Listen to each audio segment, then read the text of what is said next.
చాలా మంది అడుగుతున్నారు మామ నీది ఏం చదివినా అని.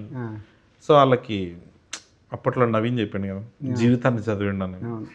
అవునా కాదు, నవీన్ చెప్పింది అవును, నవీన్ చెప్పింది నువ్వు చదవడం అయితే కాదంటావా?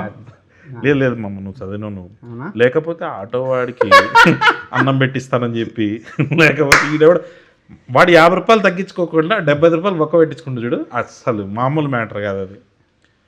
మా ఫస్ట్ టైం డైరెక్టర్గా పిట్టగోడ సినిమా రిలీజ్, తర్వాత జాతరత్నం రిలీజ్. ఫస్ట్ పిట్టగోడ ఎక్స్పీరియన్స్ చెప్పు, రిలీజ్ ఎక్స్పీరియన్స్ ఒకటి ఏం గుర్తుందంటే, పిట్టగోడ సినిమా ఫ్లాప్ అయినా కానీ నువ్వు థియేటర్ బయటకు వచ్చి గట్టిగా సినిమా సూపర్ హిట్ అని చెప్పి మైక్లో ఉంది.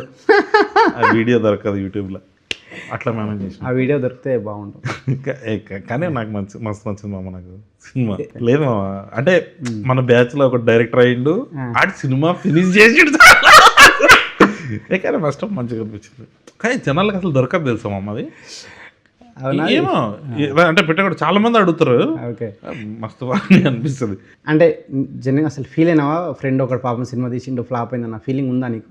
నేనే ఎక్కువ ఫీల్ అయినా మామ, నువ్వే సిగ్గు లేకుండా తిరుగుతుంది.